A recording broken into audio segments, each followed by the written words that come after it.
గౌరవనీయులు రాష్ట్ర హోంశాఖ మంత్రివర్యులు పెద్దలు శ్రీ నాయన్ నరసింహారెడ్డి గారు, గౌరవ పార్లమెంట్ సభ్యులు మిత్రులు శ్రీ బూర నరసయ్య గౌడ్ గారు, కార్యక్రమంలో పాల్గొంటున్న వేదికను అలంకరించినటువంటి టీఆర్ఎస్ పార్టీ రాష్ట్ర నాయకులు, జిల్లా నాయకులు, స్థానిక సంస్థల ప్రజాప్రతినిధులు, మీ ముందు టీఆర్ఎస్ పార్టీగా అభ్యర్థిగా నిలుచున్నటువంటి కూసుకుంట్ల ప్రభాకర్ రెడ్డి గారు, కార్యక్రమంలో ఉన్నటువంటి అక్కా చెల్లెళ్లకు, అన్నదమ్ములకు అందరికీ నా నమస్కారాలు. నిజంగా చెండూరులో ఇంత పెద్ద సభ జరుగుతుందని నేనైతే అనుకోలేదు. ఇక సభ చూసిన తర్వాత మాట్లాడే అవసరం కూడా ఉందని నాకు అనిపిస్తలేదు. ప్రభాకర్ రెడ్డి విజయం ఖాయమైపోయింది, అని అనుమానమే లేదు. నాకు సర్వే రిపోర్ట్లో ఆయనే గెలిచిపోయిందని రోజు రిపోర్ట్ వస్తూ ఉంది. మిమ్మల్ని చూసిన తర్వాత నాకు వచ్చే రిపోర్ట్ కంటే కూడా ఎక్కువ మెజార్టీ వస్తుంది అనేది తెలిసిపోతూ ఉంది. నేను మీ అందరిని ఒకటే మాట కోరుతా ఉన్నా, టైం తక్కువ ఉంది, ఆయన ప్రతి దగ్గర చెప్తున్నా, మీకు కూడా చెప్పాలి. ఎలక్షన్ వస్తే ఆగమాగం కావద్దు. ఎలక్షన్లో పార్టీ గెలిచడో ఒక వ్యక్తి గెలిచడో ముఖ్యం కాదు, ప్రజలు గెలవాలి. అది నిజమైన రాజకీయ పరిణతి. మన దేశంలో ఇంకా వస్తలేదు, అది వస్తేనే దేశం బాగుపడుతుంది. మంచి ఆలోచనతోని, వివేచనతోని ఓటు వేయాలి. గడబడ్ కన్ఫ్యూజ్ కావద్దు.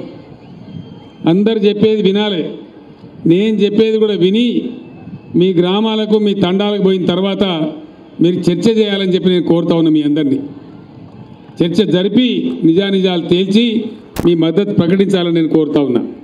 అదే నిజమైన ప్రజాస్వామ్య పరిణతి. అటు జరిగితే బాగుంటుంది. మీ అందరు కూడా ఆలోచిస్తే ఇక్కడ పెద్ద కన్ఫ్యూజన్ లేదు. కేవలం రెండే ఉన్నాయి. ఒకటేమో 58 ఏళ్ళు పరిపాలన చేసిన కాంగ్రెస్ తెలుగుదేశం పార్టీల కూటమి, ఇంకొకటేమో 15 ఏళ్ళు కొట్లాడి రాష్ట్రం సాధించి మీ ఆశీస్సులతో 4 ఏళ్ళు పరిపాలన చేసిన పార్టీ. ఎప్పుడు ఎవరి కాలంలో ఏం జరిగిందో మీకు బాగా తెలుసు. ఆ విధంగా మీరు ఆలోచించాలని కోరుతా ఉన్నా.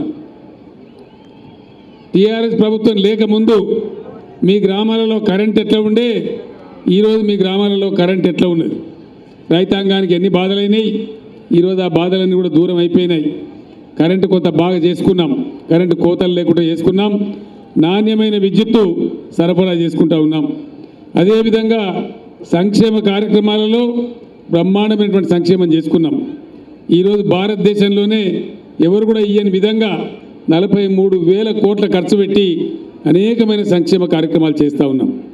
అది దళితులు కావచ్చు, గిరిజనులు కావచ్చు, బీసీలు కావచ్చు, మైనార్టీలు కావచ్చు, మహిళలు కావచ్చు, అన్ని వర్గాల సంక్షేమానికి అత్యధిక ప్రాధాన్యత ఇచ్చి మనం ముందుకు పోతూ ఉన్నాం.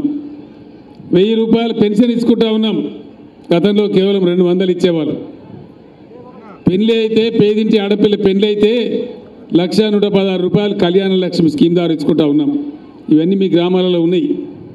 అదేవిధంగా ప్రసవాలకు పోతే గతంలో అవసరం లేని ఆపరేషన్లు చేసి చాలా ఇబ్బందులు పెట్టేది. ఈరోజు గవర్నమెంట్ హాస్పిటల్ బాగా చేసి, గవర్నమెంట్ హాస్పిటల్లోనే ప్రసవం చేసి, బ్రహ్మాండంగా ఆడపిల్ల పుడితే 13,000 రూపాయలు ఇచ్చి, అబ్బాయి పుడితే 12,000 ఇచ్చి మళ్ళీ తీసుకెళ్ళి ఇంటి దగ్గర దింపుతూ ఉన్నారు. అది కూడా మీ కళ్ళ ముందే ఉంది. ఇట్లా అనేకమైనటువంటి కార్యక్రమాలు ఇండియాలో ఏ రాష్ట్రంలో కూడా జరగనటువంటి కంటి వెలుగు కార్యక్రమం అద్భుతంగా జరుగుతూ ఉంది. మీకు తెలుసు, మీ గ్రామాలలోనే జరుగుతూ ఉంది.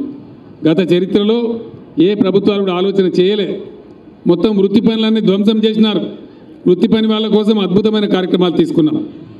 చాలా మంచి కార్యక్రమాలు తీసుకున్నాం. యాదవ సోదరులకు వాళ్ళ గొర్రెల పెంపకం వాళ్ళ వృత్తి కాబట్టి 70 లక్షల గొర్రెలు తెచ్చి వాళ్ళకి పంపిణీ చేసినాం. ఈరోజు మరొక 40 లక్షలు పుట్టినాయి. 1,10,00,000 గొర్రెలు మన అదనంగా మన రాష్ట్రానికి యాడ్ అయినాయి. రాబోయే కొద్ది సంవత్సరాలలో ధనవంతులైన యాదవులు ఎక్కడున్నారంటే తెలంగాణ రాష్ట్రంలో ఉన్నారనే పేరు మనకు వస్తుందని చెప్పి నేను గర్వంగా మనవి చేస్తా ఉన్నా. గీతా కార్మికులు ఉన్నారు, కళ్ళు గీసేటువంటి గీత కార్మికులు, వాళ్ళను కూడా ధ్వంసం చేసినారు.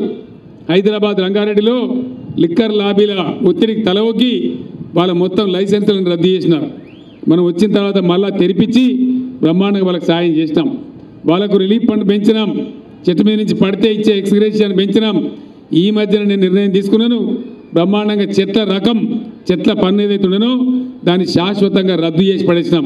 ఇప్పుడు గౌడ సోదరులకు చెట్ల పన్ను చెల్లించే అవసరం ఈ రాష్ట్రంలో లేదు. దాన్ని మధునాతన పద్ధతిలో చేయడానికి 5 కోట్లు ఈత మరియు తాటి వనాలు కూడా పెంచుతూ ఉన్నాం రాష్ట్రంలో చెప్పి నేను మనవి చేస్తూ ఉన్నాం. చేనేత కార్మికులు కూడా చచ్చిపోయినారు. మన మునుగోడులో కూడా ఉంటారు.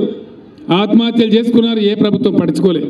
కానీ ఈరోజు 50% సబ్సిడీతో నూలు కానీ రసాయనాలు కానీ వాళ్ళకి అందిస్తూ ఉన్నాం. ఆత్మహత్యలు తగ్గినాయి, కొంత రిలీఫ్ వచ్చింది. కానీ ఇంకా జరగాలి, ఇంకా పని జరగాలి.